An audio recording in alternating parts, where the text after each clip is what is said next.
Good evening, children.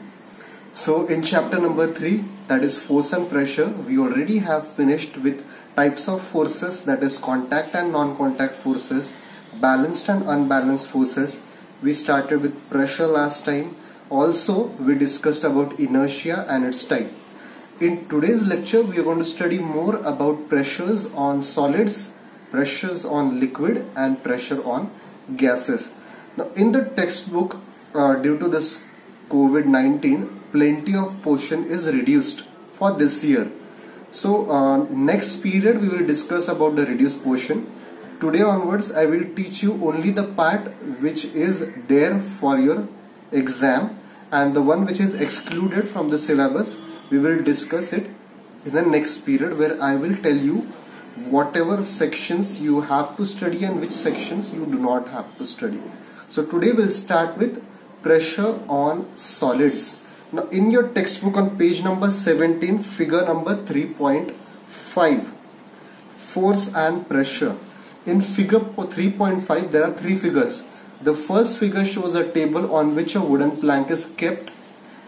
In the second figure you see that the books are kept evenly distributed on the wooden plank, and you will see there is no change in the wooden plank. However, in the third figure you will see that all the books are kept one above the another at one point on the wooden plank, and you will see that the plank has bent. So again the same concept of pressure. What is pressure? Force applied per unit area.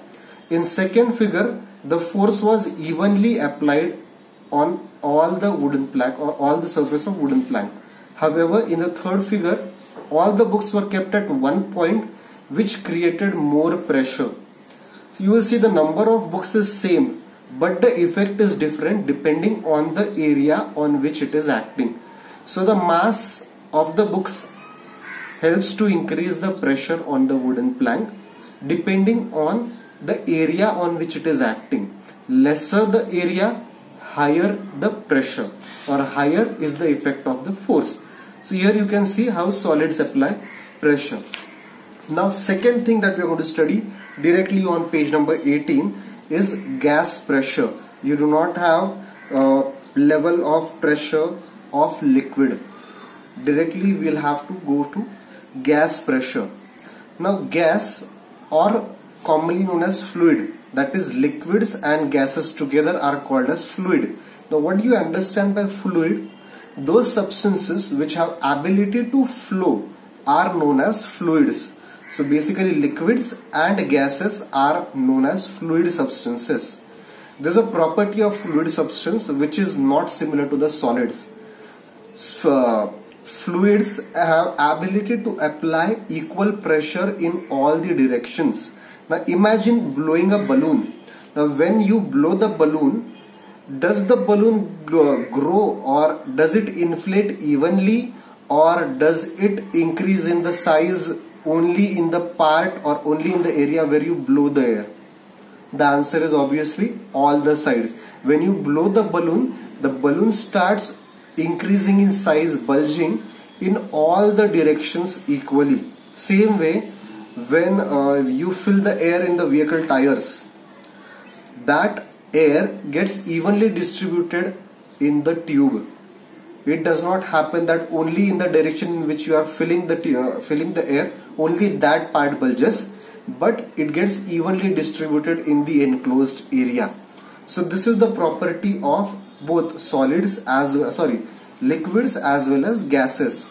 These are fluid substance, and ability of fluid substance is to apply equal pressure in all the directions. Same thing happens with the fluid, that is liquid which is enclosed in a bottle. That liquid applies equal pressure on the walls of the container. Now next concept is of atmospheric pressure. What do you understand by atmosphere? Atmosphere is nothing but the layer of air which surrounds the earth. Now atmosphere extends up to 16 kilometers. The proper atmosphere that we call the layer of gases, it extends up to 16 kilometers from the surface of the earth.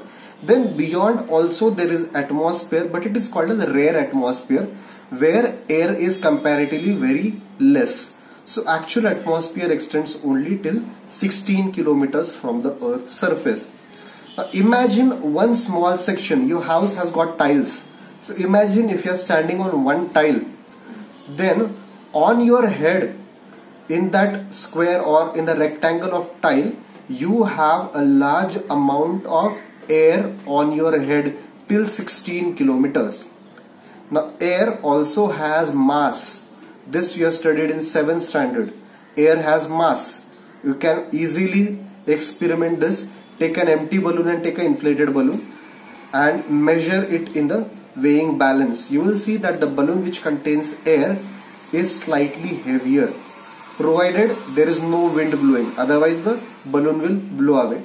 But if there is no wind blowing and you measure empty balloon and the balloon filled with air, you will see that the balloon filled with air weighs more, because air also has got a mass, and anything which has mass can apply force or can apply pressure also.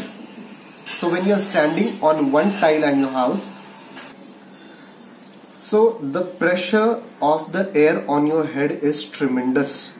So you might think, if there is so much of pressure, the pressure of air on your head up to 16 kilometers above your head, why don't you get crushed? The reason is our body cavities are also filled with fluid, that is blood and lymph.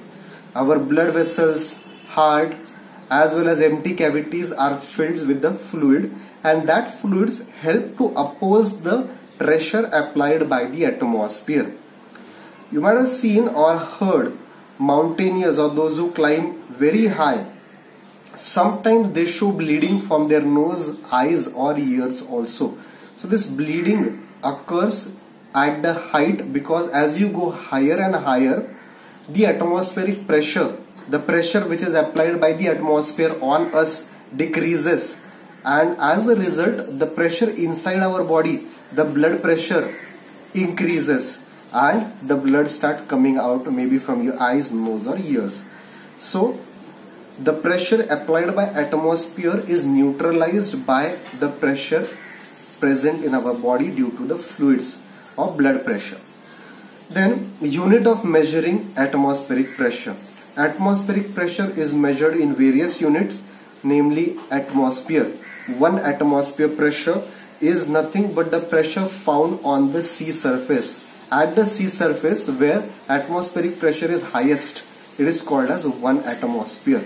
In the textbook the conversions are given, I will just read it for you. 1 atmosphere is equal to 101 multiplied by 10 raised to 3 pascals, or it is also known as 1 bar, and 1 bar is equal to 10 raised to 3 millibars. So normally the unit used for measuring the atmosphere is millibar, also known as hectopascal. So remember this units for measuring the atmospheric pressure. It is generally measured in millibars or also in hectopascal. It is one and the same. So that was all about atmospheric pressure. Atmospheric pressure is highest on the sea level, because maximum surface is present at the sea level, or height from the base, that is sea level, is at 0 level. So above this, and in the sea level above our head, total 16 kilometers of atmosphere which applies pressure. As you go on the heights, the atmospheric pressure starts reducing. That was all about atmospheric pressure. Next is buoyant force. Now entire concept of buoyant force is not there for your syllabus. However, you have to remember the definition of buoyant force. What do you understand by buoyant force? Buoyant force is ability of an object to float. There's a definition given on page number 19. I'll read it for you. The upward force acting on an object in water or other fluid or gas is called as buoyant force, or FB. F to the base B is buoyant force. Now this buoyant force makes things lighter in the water. You might have seen or experienced, if you are in the water, you can easily be lifted. your mass is reduced, or your weight, not mass, your weight is comparatively reduced when you are inside the water. That is because there is an upward force pushing you up against the gravity. That is called a buoyant force. Next concept is of density. Now take a small iron pin and put it in water. What will you see?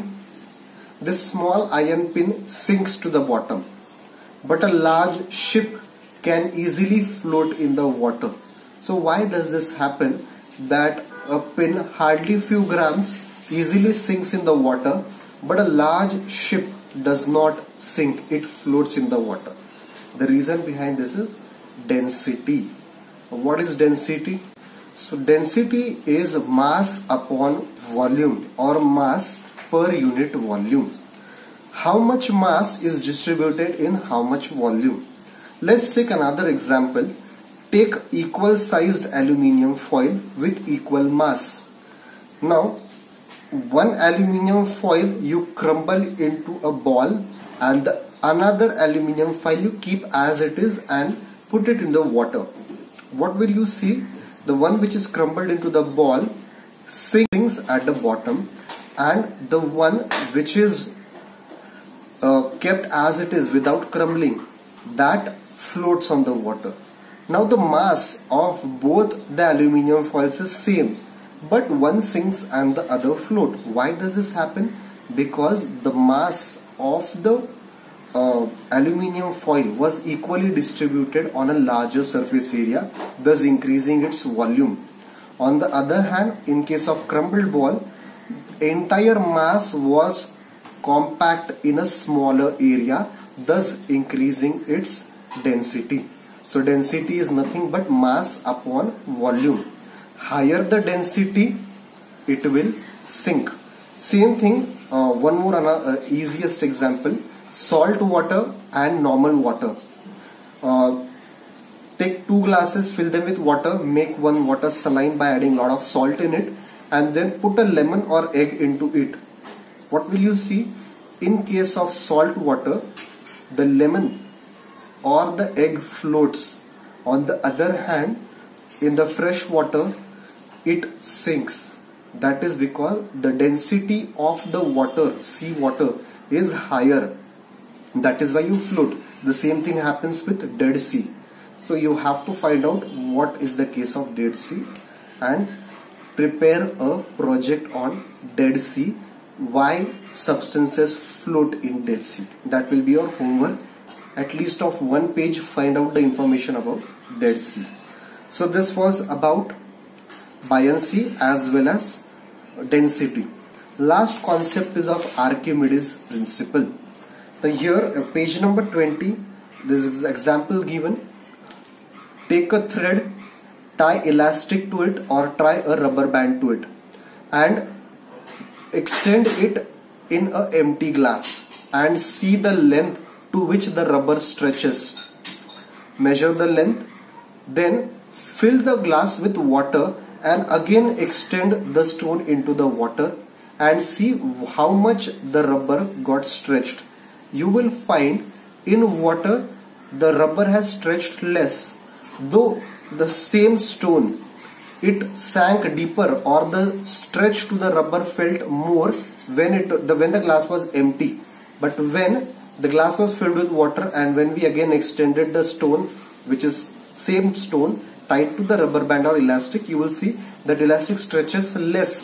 Why does this happen? This happens because of opposite force given by the water, or buoyant force. It makes the object float, or it pushes the object upward against the gravity. That is why you will see that the rubber stretches less. This entire thing, why does this happen, can be simply explained by Archimedes principle. Archimedes principle states, when an object is partially, that means partially or fully immersed in a fluid, a force of buoyancy acts on in upward direction. This force is equal to the weight of the fluid displaced by the object. So this is how Archimedes principle explains the buoyant force. Now that is all for today. The lesson is finished. You only have this much. So next time we will be discussing on reduced syllabus. Take care. Thank you.